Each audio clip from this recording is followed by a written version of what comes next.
Sebuah pesawat anti-nuklir milik Rusia tampak lepas landas di langit Moskow, Rusia. Pesawat Kiamat sebutannya dioperasikan oleh Angkatan Udara Rusia. Menurut media pemerintah Rusia, pesawat model baru ini memiliki kemampuan untuk menahan ledakan nuklir. Fungsinya sebagai pos komando dan kontrol udara potensial bagi pejabat tinggi saat kondisi bencana juga konflik bersenjata nuklir. Laporan penerbangan armada milik Presiden Rusia Vladimir Putin tersebut telah menimbulkan kekhawatiran khusus bahwa perang nuklir bisa terjadi di tengah konflik Rusia-Ukraina yang sedang berlangsung.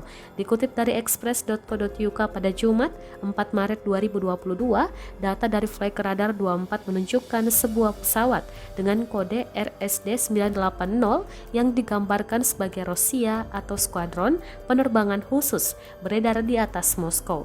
Data menunjukkan bahwa pesawat tersebut lepas landas dari Bandara Internasional Moskow Vnukovo pada pukul 16:16 waktu setempat, dan jalur penerbangan menunjukkan pesawat melakukan banyak sirkulasi di wilayah udara di atas Moskow. Pesawat tersebut beredar selama 3 jam 41 menit dan kembali mendarat di Bandara Internasional Moskow.